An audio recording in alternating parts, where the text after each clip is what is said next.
ওর মা ভাইকে ফিরে পেয়েছে। এবার এবার আমাকে ছুটি দে রে রবিন।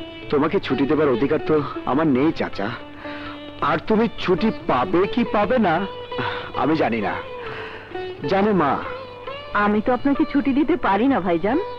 এই জন্যই পারি না, রবিন ওর মাকে ফিরে পেয়ে বাবার মতো চাচাকে হারাবে, এ হতে পারে না। রবিন আমাকে সব কিছু বলেছে, তাই আমি চাই আমার মৃত্যুর পর শুধু আমার লাশটাই ওরা কবর দেবে না, আপনার মৃত্যুর পর আপনার লাশটা ওরাই কবর দেবে। রবিন, আয় রবিন, আমার কি এত বড় সৌভাগ্য আছে রে? বল না তুই।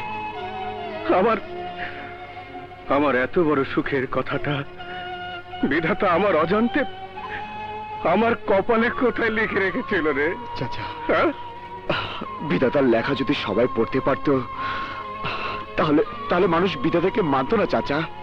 আমরা তো সবাই বিধাতার হাতে নাচের পুতুল। রবিন, এই কথাটা সবাই স্বীকার করে না। যেমন সুলতান খান মনে করে ও নিজেই ভাগ্য বিধাতা, আর আমরা ওর হাতে নাচের পুতুল। হ্যাঁ ভাইয়া, মায়ের সামনে আমরা তিন ভাই প্রতিজ্ঞা করব, সুলতান খানকে বুঝিয়ে দিতে হবে আমাদের জীবন নিয়ে খেলা করার দিন শেষ। হ্যাঁ সোহেল, আমরা ওকে বুঝিয়ে দিতে চাই।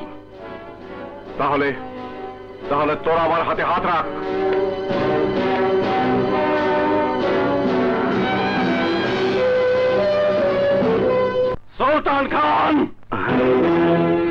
সুলতান খান, তোর খেলা শেষ হয়ে গেছে। এবার আমরা তিন ভাই একত্রিত হয়ে তোকে নিয়ে খেলবো। তুই আমার ভাইয়ের রক্তে আমার হাত লাল করাতে চেয়েছিলি, কিন্তু না, এবার তোর মতো দুশ্মনের রক্তে আমার হাত লাল করবো। তোর এই স্বাদ কোনোদিনই পূরণ হবে না। শোন, এই মুহূর্তে তোকে লাশ বানিয়ে তোর মায়ের কাছে পাঠিয়ে দিতে পারি, কিন্তু তা দেব না। কারণ তোকে নিয়ে এতদিন বাবা খেলা করেছে, হ্যাঁ, আর তোকে নিয়ে, তোর দুই ভাইকে নিয়ে আমি খেলবো। আমি এভাবে মানুষের জীবন নিয়ে আর কত খেলবে? তুই? হ্যাঁ, আমি ভেবেছিলাম তোমার মুখ আমি জীবনের কোনো দিন দেখব না, কিন্তু আজ দেখতে এসেছি। কেন জানো? কারণ তোমার পাপের শাস্তির সময় হয়ে গেছে, এই কথাটা বলার জন্যে। কি?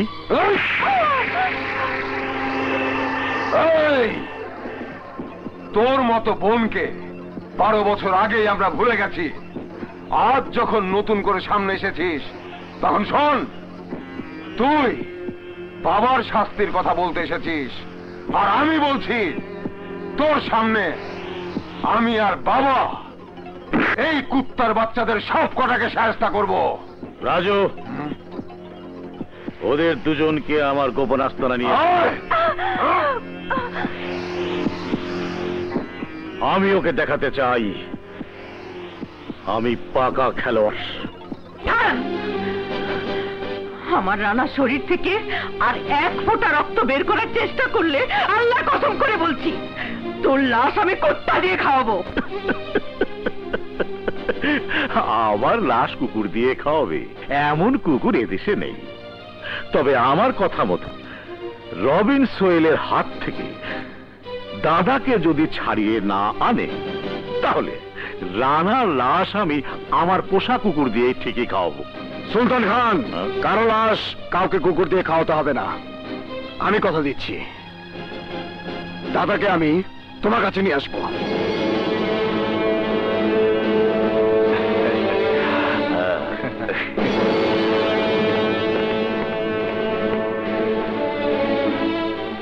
তুই কি বলছিস?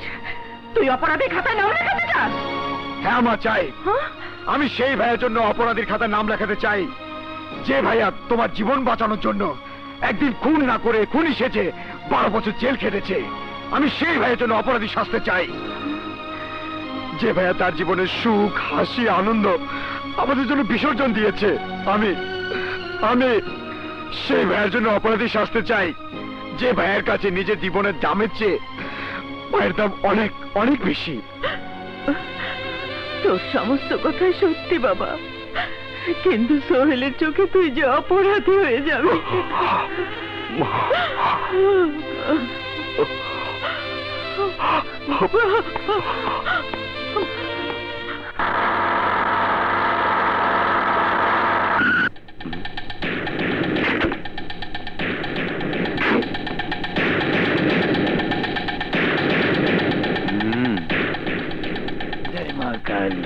ভাইয়া তুমি? দাদাকে তুই আমার হাতে তুলে দে, আমি দাদাকে নিয়ে যাব। এ তুমি কি বলছো ভাইয়া? যা সত্যি তাই বলছি। আমি কি সত্যি আমার ভাইয়ার সাথে কথা বলছি? এটা আমার কর্তব্য, ওই দাদাকে আমি ছাড়বো না। কিন্তু আমি নিয়ে যাব। ক্ষমতা থাকলে নিয়ে যাও।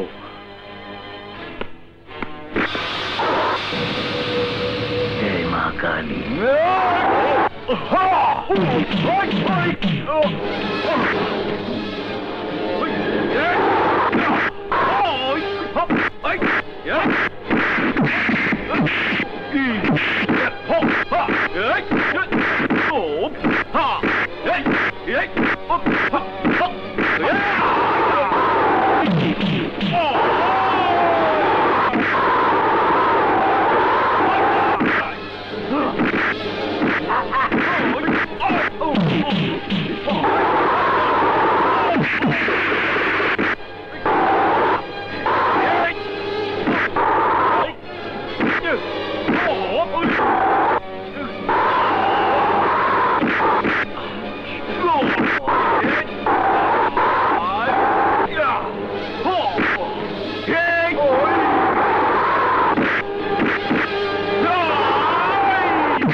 চেপে যাওয়াই বুদ্ধিমানের কাজ।